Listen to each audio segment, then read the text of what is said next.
വിശുദ്ധ കുരിശിൻ്റെ അടയാളത്താൽ ഞങ്ങളുടെ ശത്രുക്കളിൽ നിന്ന് ഞങ്ങളെ രക്ഷിക്കണമേ. ഞങ്ങളുടെ തമ്പുരാനെ, പിതാവിൻ്റെയും പുത്രൻ്റെയും പരിശുദ്ധാത്മാവിൻ്റെയും നാമത്തിൽ ആമേൻ.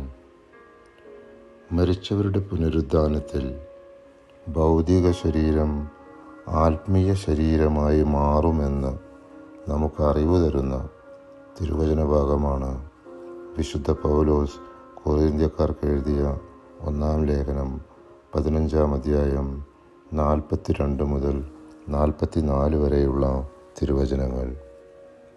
ഇപ്രകാരം തന്നെയാണ് മരിച്ചവരുടെ പുനരുദ്ധാനവും.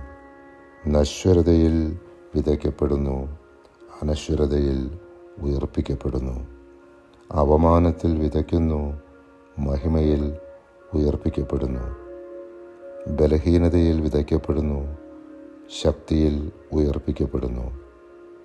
വിതയ്ക്കപ്പെടുന്നത് ഭൗതിക ശരീരം, പുനർജീവിക്കുന്നത് ആത്മീയ ശരീരം.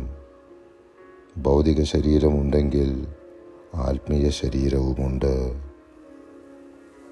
നമ്മുടെ പാപാവസ്ഥകളാൽ ഉണ്ടായിക്കൊണ്ടിരിക്കുന്ന ദൈവകോപം ശമിപ്പിക്കുന്നതിന് നമ്മുടെ കർത്താവിൻ്റെ പാടുപീടുകളെ ഓർത്ത് നമുക്ക് ധ്യാനിക്കാം. അനാദിപിതാവായ സർവേശ്വര, അങ്ങേ തിരുക്കുമാരൻ്റെ ആത്മാവ് ശരീരത്തിൽ നിന്ന് പിരിയുന്ന സമയം സർവാംഗവും താൻ അനുഭവിച്ച ദുഃഖസങ്കടങ്ങളെ തൃക്കൺ പാർത്ത് ഞങ്ങളുടെ പാപങ്ങളൊക്കെയും പുറത്ത് ഞങ്ങളുടെ ആത്മശരീരങ്ങളിൽ നിന്ന് അങ്ങേ കോപത്തെ നീക്കിയരുളണമേ. ആമേൻ.